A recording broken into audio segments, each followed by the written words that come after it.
Hello, everybody. It's me, Jason McIntyre, and your boy, Geoff Schwartz from beautiful North Carolina. It's week 11 in the NFL. And I got to say this right off the top. We have a special guest joining the show later. No early reveals on that. No spoilers, Geoff. But before we get to our special guest, let's take a look at the board for week 11 here on Talk the Line, everybody's favorite gambling show. And, Geoff, anything jump out at you here in week 11? We're seeing a lot of tight lines. What are you liking on the board? There's a game that I love more than any other game this week. I told you guys this privately on Monday. I will reveal it now, or later, I should say, on the show. But there's a lot of juicy lines this week. A lot of teams playing well. There's some interesting injury concerns on a lot of teams I think that we can take advantage of this week. So I'm excited to get into it. Yeah, we have a fun text chain going on every week, and Geoff has never made a pick on a Monday. On Monday, he was like, I'm heavy on this one. And I was like, whoa, this must mean something. We'll get to that eventually. But first, everybody, Super 6. Nobody can win Terry Bradshaw's $1 million. Pick the outcome of 6 games. You download the app, of course, Super 6 app. You got until Sunday at 1 p.m. It's free. Seriously, where else can you play for free and win $1 million? All you got to do is download the app, jump on that. Good luck, everybody. Come on, read my stuff on foxsports.com. Read Geoff's stuff as well, and hopefully can get you $1 million. And remember, special guest joining us later in the show. All right, let's get to first game on the board. Geoff, I don't know, man. This is one that I've kind of waffled on all week. The Green Bay Packers going on the road. Aaron Rodgers getting points. Getting 2 in Indianapolis, total of 51.5. Aaron Rodgers 5-1 against the spread the last 6 times he's been a dog. And this game is played indoors. Now, I know that the Packers have been kind of pushed around and they've struggled a bit. Aaron Rodgers indoors this season. Are you ready? 3 games, 12 touchdowns, 0 picks, 73% completions, and he gets Alan Lazard back this week, who was really playing well earlier this season. Geoff, thoughts on the Packers in Indy? Well, there's many things to consider here. One, this line opened up at Green Bay favored by 2 points. So it's moved 4 points, right? Why is there such a 4-point line movement? It's not gone through key numbers, which is basically 3 in this instance, but still the line has moved 4 points. There definitely is value on Green Bay here. And one more stat to help you with Aaron Rodgers here. Colts have the number 1 pass rating defense. Aaron Rodgers, number 1 in the NFL in passer rating in that matchup since 2000. The better quarterback has won 10 out of 11 times. So good news for Aaron Rodgers. I'm telling you, my issue with the Colts is simple. Not the Colts, the Packers, I should say, is that they get kind of bullied by teams that can push them around up front. And the Colts have one of the best offensive lines in the NFL. They have the lowest sack rate in the NFL, and their defense is very physical. So I worry about the physicality of the Packers against this Colts team. I'm not quite sure the Packers have shown Tampa Bay, the Niners last season, that they can play with a physical team when that team can run the ball and pass efficiently, which Rivers can do, and then be very physical in defense. That's a great point, Geoff. I will say, we talk about markets a lot on this show, guys. Some people are like, well, Jason, what the heck? I'm not into the stock market. Look at where you're buying the Colts. Off a Thursday night Island game, they crushed Tennessee on the road. You're buying them high. I think that's probably part of why the line shifted. And, Geoff, we would agree. Packers look terrible. Okay. Packers look awful against the Jaguars. There was some freaky weather, special teams. Green Bay was kind of uninterested. I just feel like this for me, I think my guess is we're going to see Packers money here leading up to kickoff. I wouldn't be surprised if this was picked. Geoff, I like Packers on the money line, and I took 2 here. Let's get to the prop bet.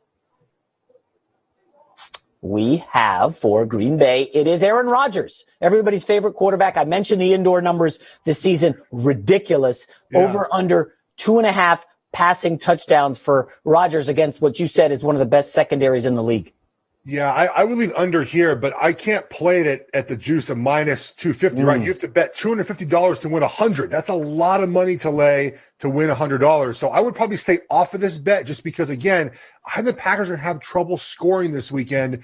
And, of course, they have Aaron Jones in the backfield that might eat up a couple touchdowns as well. So I would stay away. But I have a feeling you might go over here because you like the Packers. Are you reading my notes, Geoff? What's going on here? So here's the matchup that I'm salivating over. And I do want to tease our special guest yesterday mentioned something on our pre-call, and I was like, I looked into it.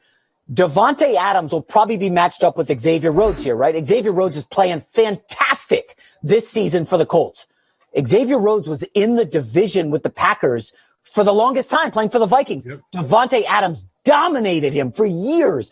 I don't want to say he ran him out of the division, but Devontae Adams crushed Xavier Rhodes head-to-head. I do feel that's a sneaky advantage. Plus, Lazard back, MVS. I'm not going to say his full name. Two last names. I'm not down with that. Anyways, I like Aaron Rodgers over 2.5 passing touchdowns. Let's get to the next game, Geoff. Oh, boy. Here's one we got. The Baltimore Ravens really struggling offensively. Remember, top offense in the league last year, 24th in the league this year. They're favored by 6. No fans in the stadium against the Tennessee Titans, who, as we mentioned earlier, got embarrassed at home last week on Thursday Night Football. This is a rematch from the playoff game where the Titans won, but I think the Ravens had like 500 yards of total offense. Interesting point total here, 49. Geoff, are you leaning either way here?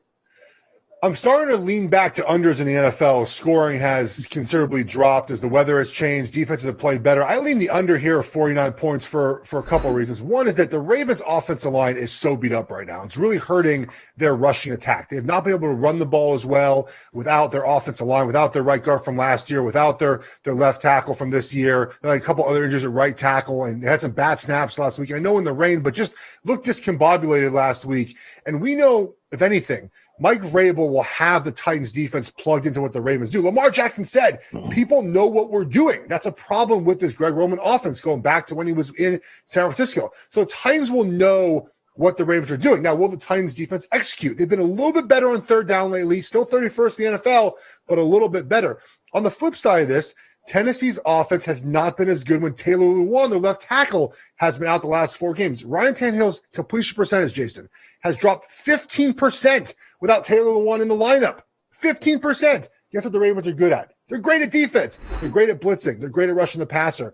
Now, Calais Campbell is hurt. That's a problem. Yeah. The rush defense is not as good without him. But I think the under here is the play that I would like to make. Interesting. All right. So I had liked Tennessee early in the week, and I started to dig into what's going on. They've lost 3 of 4 since Adam Humphries basically got decapitated in that game. He got knocked out. It was ugly. Their offense is sagged. Their slot receiver backup is like a guy I've never heard of. And I watch a lot of college football. I never heard of this guy, and he's producing nothing. So with nothing in the slot, the linebackers and safeties are covering the tight ends up more. Jonnu Smith's production is way down, and they're able to clog the line of scrimmage. And Derrick Henry hasn't been able to get loose. And I know that sounds very granular, but you guys, we're looking for any edge we could get as a gambler. And where is the advantage? I don't know. I think Tennessee might be the side here, Geoff. I don't feel totally comfortable because this is a Tennessee team. We just saw Phillip Rivers. I mean, they didn't punt until there was 5 minutes left in the game. Okay, we know at some point Lamar Jackson's going to get right? We don't think Lamar Jackson goes from MVP to also ran. That's not going to happen, is it? He's too good of a player, right? He's too good of a player, but I do think the concerns I mentioned are valid, right? The offensive line, but I think that the idea that teams know what they're doing. Look, the Patriots defense is not a good defense this year, has not been a good defense. I know it was in the rain. I get it, monsoon, but they were where they were supposed to be. They're not. No one is surprised by Baltimore's offense anymore, right? There's not a lot of free rushing lanes for Lamar Jackson anymore. They're not breaking off explosive runs. Part of this, people know what they're going to do now. And Vrabel had a great game plan for them in the playoff game. I think he can do that again in Week 11. So if you guys watched last week's show, I talked at length about special teams at multiple games. Sunday, Geoff was watching. We're texting during the game, and Geoff says, "Damn, Jay, you were on it with special teams." Special teams to watch here, okay? Baltimore Ravens, number 1. Best kicker, Justin Tucker. Yeah. Tennessee, 30th. They had a punt block last weekend. So just be careful if you want to jump on Tennessee. Let's get to the prop bet, Geoff, for Titans, Ravens. It's your guy, Lamar Jackson, over under 224.5 passing yards. Phillip Rivers, I think he went over 3 bills on Thursday. Can Lamar do the same? I just lean under here. I just think their passing game is kind of a wreck right now. Look, the third down thing worries me with Tennessee not being good on third down on defense, but I just continue to lean under here. I know they had 450 yards or 500 yards in the playoff game, but a lot of that was when they're behind. I just don't see that happening this weekend. All right, let's get to the next game on the board. This is an AFC West special, and it's a perfect time to tease our guests. If you're playing along at home, our guest was drafted by a team in the AFC West. We'll get to him shortly. Geoff, this game is near and dear to your heart. I probably should just zip it, lock it, put it in my pocket. That's what my kids say at home. The Kansas City Chiefs, favored by 8 in Vegas. This is the game, folks, that Geoff Schwartz texted on Monday. I'm in. I'm loaded up. I put the deed to my house on it. Geoff, the total's huge, 57. Where are you at on this one? I've loaded up a couple times this week on this. Kansas City -8. Kansas City is going to smash the Raiders. And I'll get the numbers in a second, like the numbers. I'll give you the motivation reason as a former player, okay?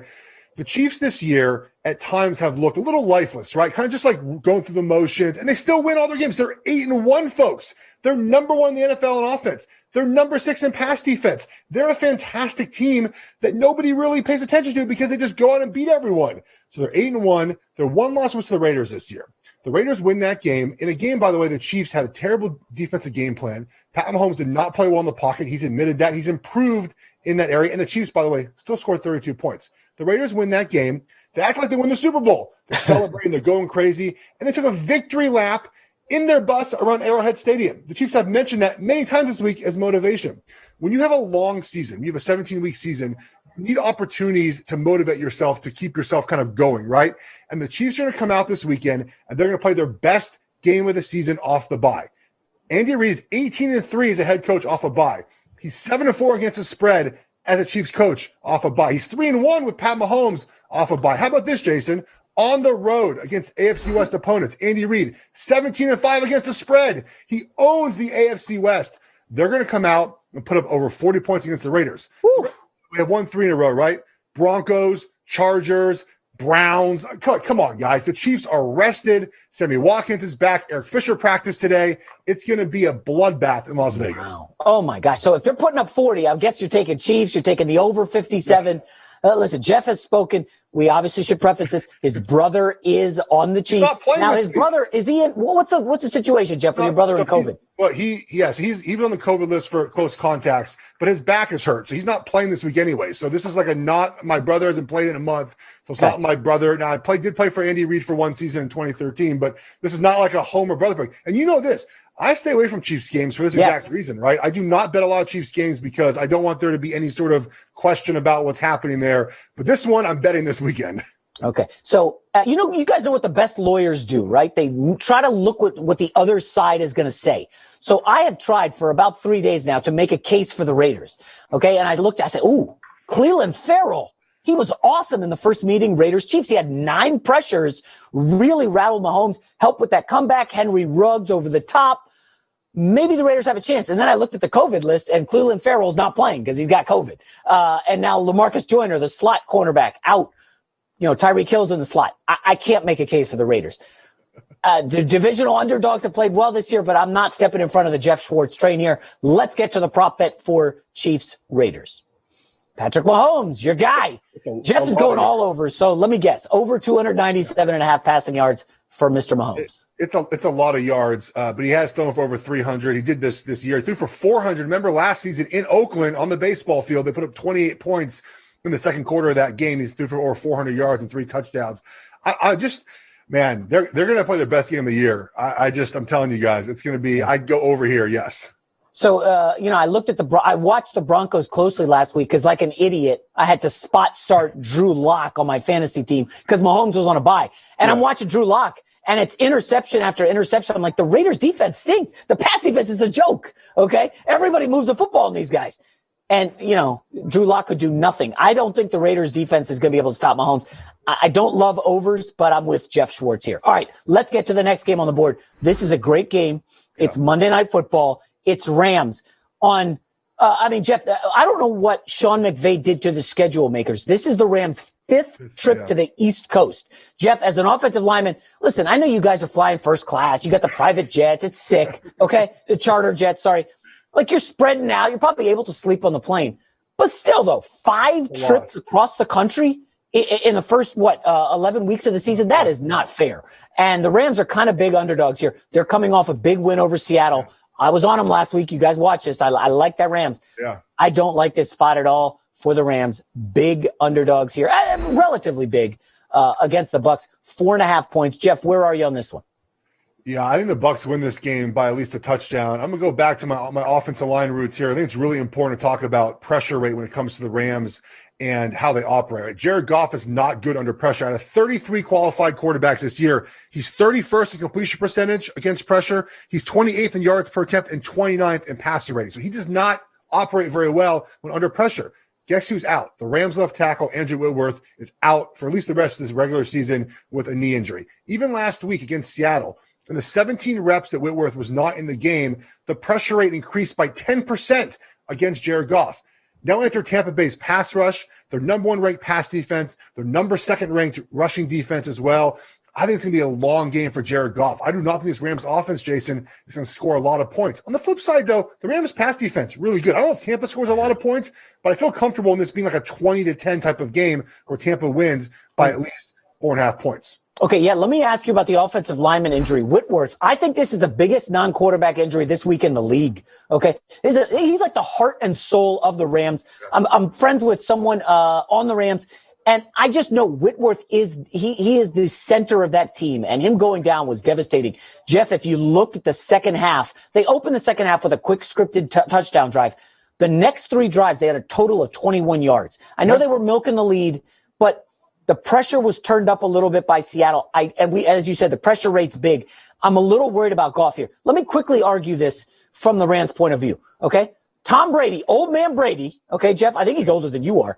He has not played well in night games this season. You know they're 0-3 against the spread. Really? I mean, I don't want to make jokes about, it's his bedtime, he's old, ha, ha, ha.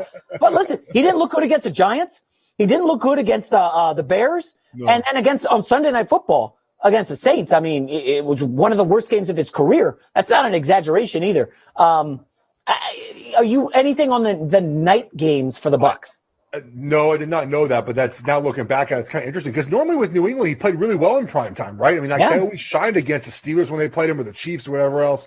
I will say, as far as the Rams defense, they have a really good pass defense, guys. It's one of the best in the NFL. They're doing some really unique things defensively to get Aaron Donald free and get their secondary playing. So I do worry that Tampa will have trouble scoring, but I will say Tampa made an adjustment last week into their offensive line. They moved their center to left guard and put another center in there. They broke that 98-yard touchdown run behind Ryan Jensen at left guard. So I think they've settled their offensive line down a little bit. Tom Brady feels more comfortable in the pocket. They work Antonio Brown in the offense. Again, I don't think Tampa scores a lot, but I don't think the Rams really score at all. Final note before we get to the prop bet. If you remove the 2 games against the Saints, the Tampa Bay Bucs are 7-1 straight up, and they're scoring 33 points a game. So they're killing everybody but the Saints, and they did have that loss to the Bears. All right, let's get to the prop bet here. And it's a guy we talked about in his offensive line, Jared Goff, over under 242.5 passing yards. Geoff, any lean here either way? Yeah, I really like the under here. I think this is going to be a really rough game for Jared Goff. He might be playing from behind at the end, which kind of does worry me with his ability to get over this number in garbage time. But I think if this game is close, which I do think it will be, I like the under very much for Jared Goff. Okay. Hey, we're just 1 game away from our special guest, first special guest of the season. I'm kind of excited because I know who it is. He's a fun guy, and we'll get to that game shortly. Let's go first to Philadelphia in Cleveland. Yeah. And Geoff, I got to say, I'm officially waving the white flag. I'm done with the Eagles this year. And this is probably the week, of course, they come through. I'm 0-3 backing the Eagles. I want to fire Doug Peterson. I think Carson Wentz should be benched. Like, blow this team up. They're terrible. They got embarrassed last week by the New York Giants. Yeah. It was pathetic. They're going to Cleveland now. Somehow, the Cleveland Browns are 3.5-point favorites. This looked like a weather game earlier this week, but the weather now apparently is not going to be a factor. Geoff, I'll be quiet. This is your show. Who you got? I like the under here. It's actually one of my favorite bets of the week. How many unders you got this week, Geoff? I got a lot of them, dude. Unders are boring, man, but they pay well. They're if over time, man. Unders are great. I know it's not fun to root against points and against bad play. I get it. It's not fun. Overs are way more fun, but I really like the under here for multiple reasons. You mentioned the weather. Now, it is clearing up, but the last 2 games the Browns played have both been at home and with bad weather. They scored 6 points and 10 points. It's very clear that Stefanski does not trust Baker Mayfield unless you have perfect conditions, right? They're running the football a bunch. They're not letting him throw the ball. They do not trust him at all. And in this game, I feel like the Eagles defense is one of their bright spots, and they'll be able to kind of shut down this Browns offense. And of course, they run the ball well, the Browns do. Nick Chubb and Kareem Hunt. Eagles defensive line is pretty good, guys. So it'd be a fun matchup to watch those guys. On the flip side, you're right about Carson Wentz. Cannot be trusted at all. At all.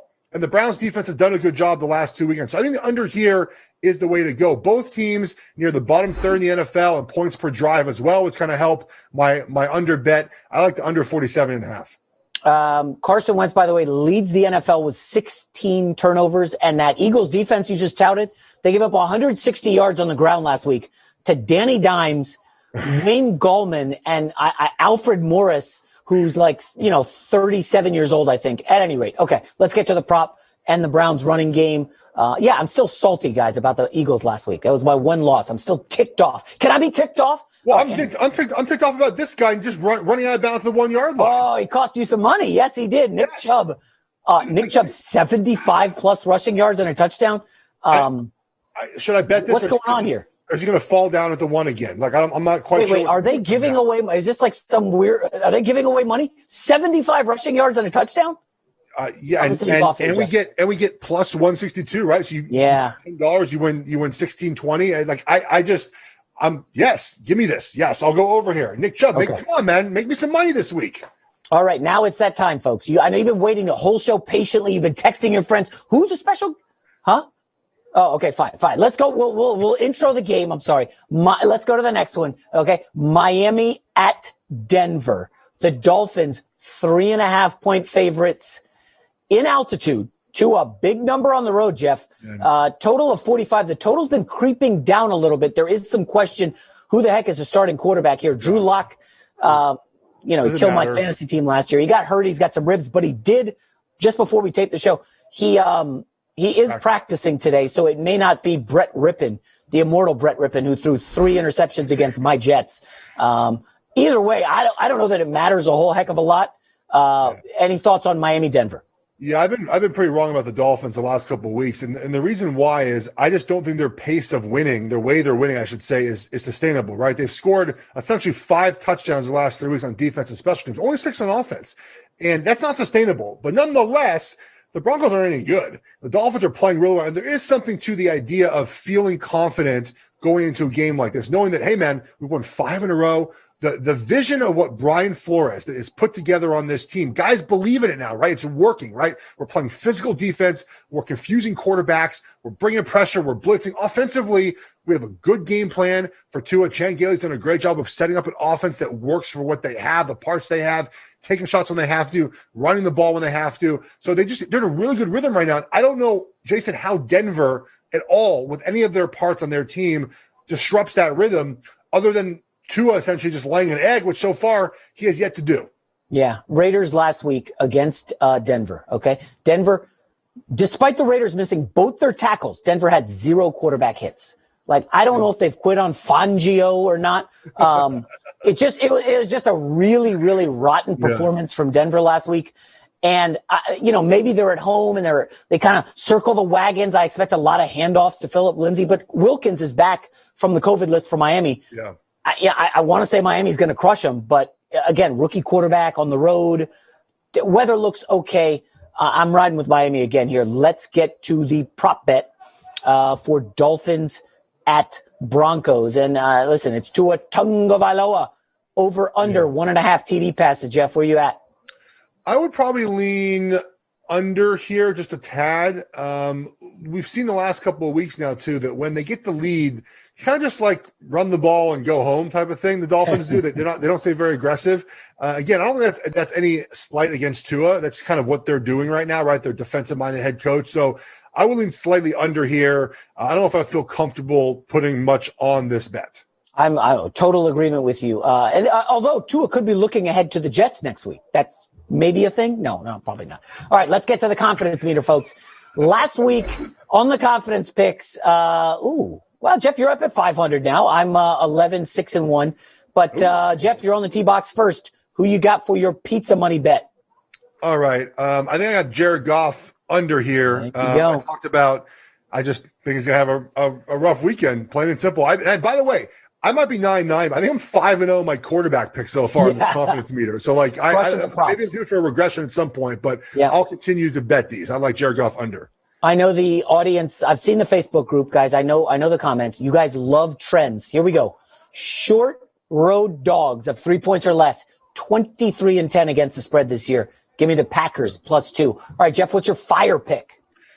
Yeah, it was hard to pick some of these this week. I'm going back to the under here in Philly and Cleveland. I just think this is going to be an ugly game. I've watched a lot of Browns football, unfortunately, because I bet on them a bunch this season. They have not been very good at covering. 3-6, by the way, against the spread. The Eagles are terrible, too, so I'll go for the under. This game, I'm not even going to watch this game either. I'm just gonna bet the under and check the box score and hope it hits. Yeah, we haven't talked about my pick here. Atlanta +5. This is just simply a fade of Jameis Winston. It's risky. Bridgewater last year filled in for Drew Brees when he was hurt. 5-0 against the spread.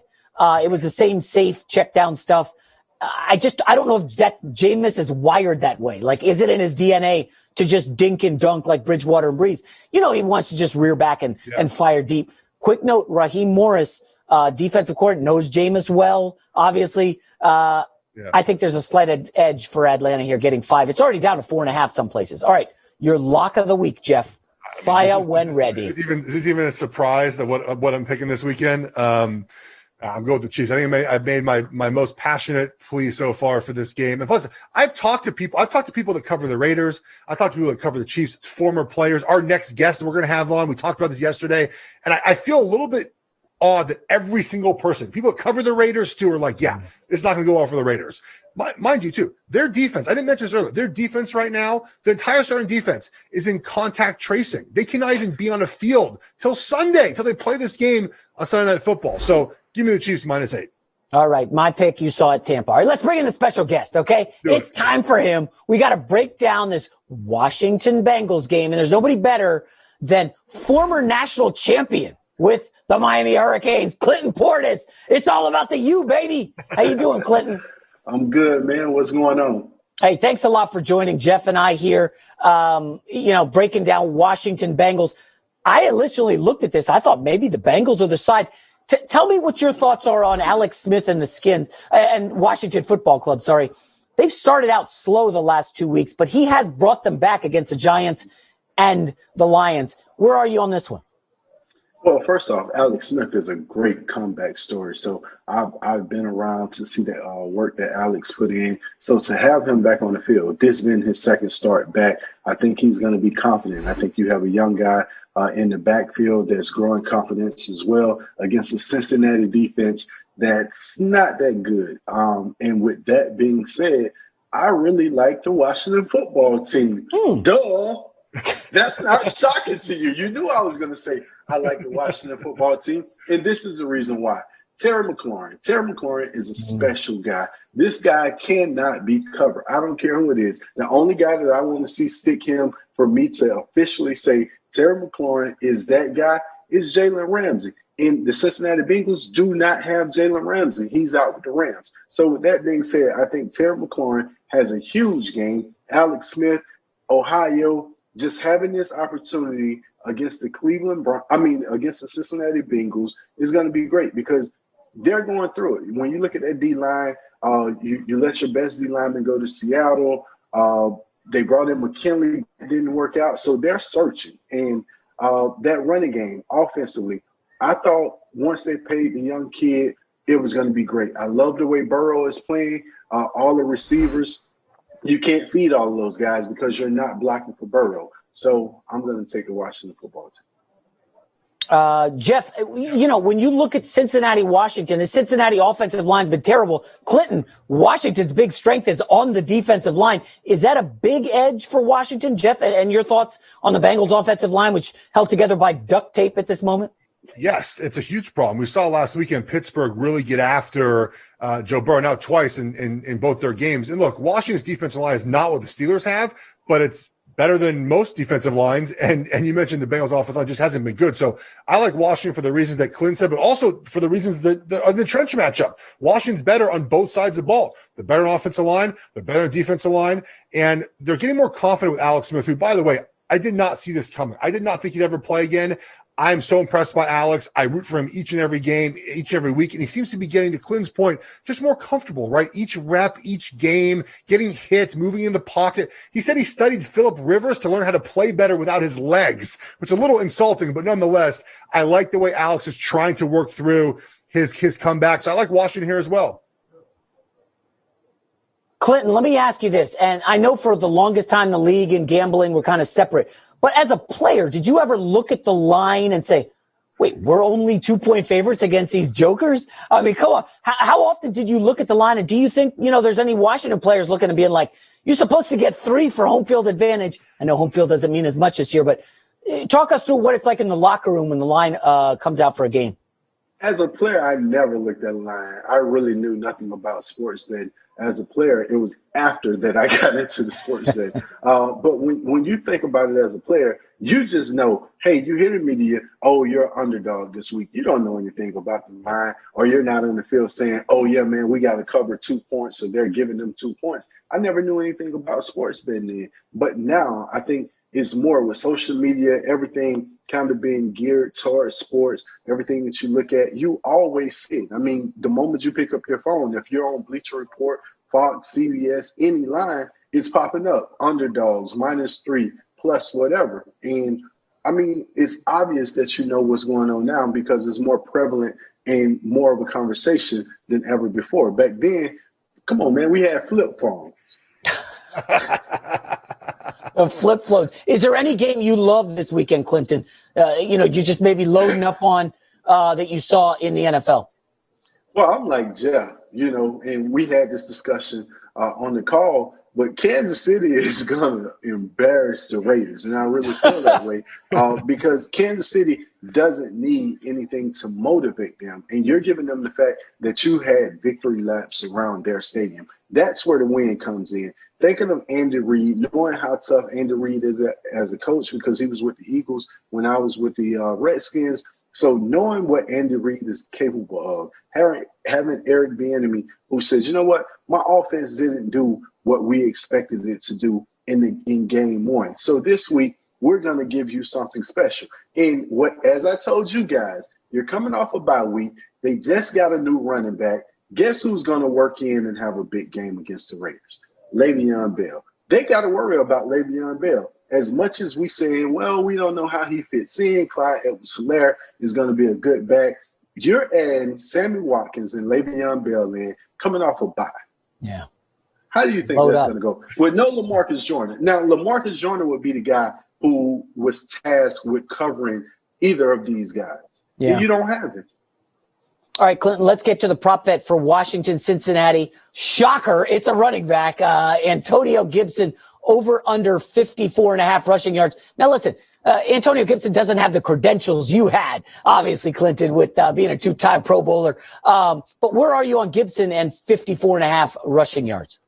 I think he's gaining momentum. And with Alex Smith at quarterback, I think you get the threat of the play-action pass again. So Antonio Gibson over 54 yards. I know they split that backfield up and you move guys in and out, but I look for Antonio Gibson to finally have a breakout game. He's got in the end zone of recent, the past couple of weeks. This week, I look for Antonio Gibson to break a big run because this D-line, if you can push this D-line, if you can get a running back 4 or 5 yards downfield before contact, which is possible this week against the Cincinnati defensive line, you can have a big game. Is there any concern, as you said, McKissick, who's really well out of the backfield, any concern that McKissick steals some of those touches or no? No, because neither one of these guys are proven to the point where if it's even a blowout, that you're going to be out of the game. These guys are going to have to play the entire game regardless of the outcome. So both are capable of giving you something in the passing game, but I think the Redskins jump out. Well, I think the Washington football team jumps out early, and therefore in the second half, you're able to run the ball. And with that being said, 54 yards, you're talking about 4 or 5 yards a carry. You give them enough carries in the second half, they're going to go over. I'm with you. All right, let's get to Thursday Night Football. Phenomenal game. Oh, my goodness. Arizona and Seattle. Arizona was a 5-point dog earlier this week. It's down to 3. All the money so far on Arizona on the road. Big total of 57. Seattle's beat up, guys. Both their starting quarterbacks out again. Starting center, out again. We saw Russell Wilson get hit 12 times last week against the Rams. He was almost seeing ghosts in the pocket. He was getting hit so hard. Clinton, I'll let you go first here. Seattle at home, no fans in the stadium, favored by 3. Do you like a side or the total? Oh, not having the 12th man. Seattle is a really tough place to play. Oh, yeah. But watching Arizona and what D-Hop and Kyler Murray formed last week against the Buffalo Bills with that Hail Murray, I think with the Hail Mary, I think you look at these guys and say they just found that combination that they've been looking for. Seattle couldn't stop D-Hop when they had both healthy corners. Now that you don't have either, it's no way in hell you're going to stop D-Hop. So with that being said, you look at Kirk, you look at Fitzgerald, who's still getting it done. Your running game is coming back. Murray running the ball. We were watching Murray last week, and it looked like he was like a little scat back. If you look at his feet, they're just, it's constantly in. He's a hard guy to stop, and I don't think Seattle defense is very good. So as you mentioned, not having your cornerbacks, and you didn't have a D-line to start with. Their D-line has been horrible the entire season. It's going to be hard to stop this Arizona team. So I'm looking at Arizona money line. Ooh, Arizona money line. Jeff, do you like a side or the total? I don't like much in this game, but I do lean to Seattle just very slightly in this, just for a couple of reasons. I know they're beat up. Everything you guys said is completely accurate. I'm not debating that. But I think Russell Wilson has seen himself do a little bit too much the last 4 weeks. So I believe 8 turnovers now the last 4 weeks. The year before that, I think it was like 26 touchdowns or some crazy number in the first month of the season with 1 interception. And he's doing too much. He's trying to make up for the lack of their defense, for the lack of a running game without Chris Carr. I don't know why they can't run the ball without one running back. I mean, we see plenty of teams lose a running back and still move the ball fine on offense. That really does surprise me. But I think Russell Wilson will kind of calm back down. They'll have a better game plan against Arizona, playing them now again, after just a couple of weeks ago. So I lean Seattle very, very slightly. Don't feel great about it, but they're very good off a loss. They're very good on Thursday under Pete Carroll. Give me Seattle. Yeah, the running back situation's ugly. Clinton, you may know the backs for Seattle. Travis Homer, DJ Dallas. I don't think defenses respect them. And they're look at it, he's throwing up the U, Miami guys. But the defenses are like, fine, we'll give you the carries. Go for it. We're not giving up the big play to Lockett and Metcalf. I lean Arizona. I'm going to shock you guys here. I do like the under. This is a familiarity of the teams, both coming off huge games. Yeah, I know, Jeff. You just mocked me the entire show for taking unders, and now you take the under in the last bet. Yeah, and listen, 57 is a big number. I can see this starting out just slow, just big games last week. They've gone through rough stretches. Each of these two teams have played many tough opponents in a row. And eventually, Thursday night, you kind of coming out slow. At any rate, let's get to the prop bets for Thursday Night Football. Clinton, you're the special guest. We'll get you first. Russell Wilson, is he going to cook over under 2.5 passing TDs?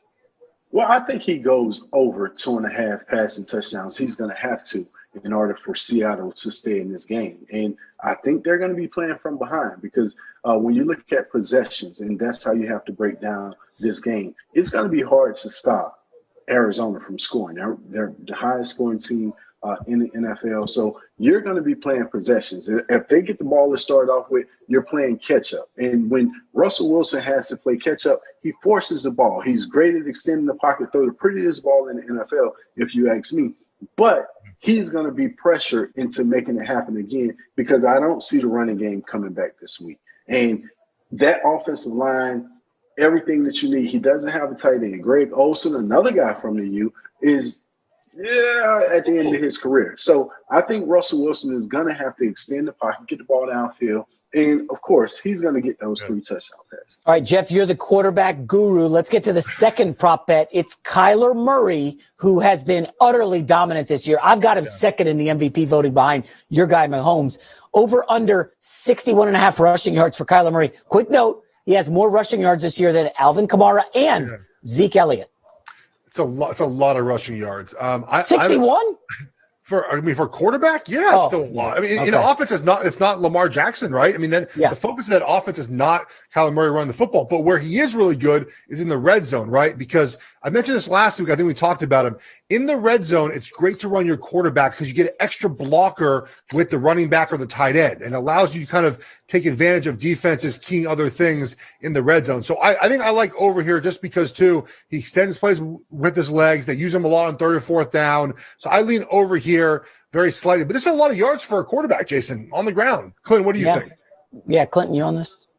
I totally agree. When you look at Kyler Murray, as I said, when I see these little feet moving and doing this, I'm looking forward to it. And the good thing about Kyler Murray is the Seattle Seahawks are going to have to pressure him. And if you miss a lane, there's no one else there to stop you. You gotta cover for your corners, so your safeties are going to have to play back. They're going to have to play over the top because you don't want these receivers getting behind you. Christian Kirk has been making huge plays this season. You know what D-Hop is capable of. So you can't drop your safeties into the box. You can't put a spy on Kyler Murray worrying about him beating you. So you're going to have to get pressure. Where is your pressure coming from? It's normally Adams out of the secondary. So how are they going to get pressure? If you don't blitz him, of course he's going to have lanes if you're dropping into zone. And if you blitz him, the capability of a guy missing that lane and he takes off and man-to-man, you're in trouble. It's going to be hard to bring him down in the open field. So I look at the over. I like that. Interesting. The last running quarterback Seattle faced was Josh Allen. They blitzed the heck out of him. All he did was just carve him up to Diggs. He didn't really run at all. Accuracy is totally different. Josh Allen I stole the words right out of my mouth. Totally different. Yeah, definitely. All right, let's get to a fan question. Of course, listen, we got a big special guest. We got a fan question. Clinton, this is a layup for you. How much does a cold weather game affect how you bet on it, assuming the total points is impacted the most? Well, most of the time you're looking at cold weather games, you're thinking under on a cold weather game. You know, flying the ball, it's normally going to be windy. You don't want to just be out throwing the ball. So everyone always says November, December games are the games that let you know where your team is because you're going to have to get an identity running the ball. You're going to have to play tough man football. It's not like September and October. So I think you're going to have to look at unders. And Geoff took 10 unders this week. So yeah, I think he understands that. You do look at unders, but you got to look at the wind, guys. The wind is what really affects quarterbacks the most. If you talk to them about it, it's not so much the cold. They have hand warmers, right? The balls get warmer on the sidelines. It's the wind. The wind can really make it miserable. The cold weather, though, just as a player, man, it just takes longer to warm up. You're cold in bed. You're not cold when you play. Everyone says, why don't you wear sleeves? You're not cold when you're actually playing. You're cold on the sidelines. You have heated benches. And by the way, Clint, tell me this. The heated benches get way too hot, right? Like, so you have this weird medium where you're burning your butt off on the bench. Or you standing up and being cold? It's just not fun to play in cold weather, ever. Well, I agree with you. The heated benches does get way too hot. And when you talk about wind, we don't pay attention to special teams. And special teams at this point, ever since they moved the extra point back, special teams is not a gimme anymore. It used to be for show, like, okay, our kicker is going to make this. Your kicker can shank a ball. So if there is wind or anything, your punters are kicking 10, 15-yard punts at this point. You don't have the Pat McAfees anymore. So when you look at this game, the wind and special teams play a huge role in it. So you're thinking offense, defense, and then all of a sudden you go out and you miss an extra point or you shank a punt. You're on the short end. So Clinton, earlier, one of the earlier episodes, Geoff and I were getting into it about, are you a shirtless guy in the cold to show how tough you are before the game? Because we've seen guys do that. Geoff said he's not a shirtless guy. If I ever played football, I would have been a shirtless guy. Clinton, obviously you were a shirtless guy, right? No way. I definitely thought you played football. J-Mac, I definitely thought you played football somewhere. I didn't know if it was in your park. You didn't mean to show the guns off?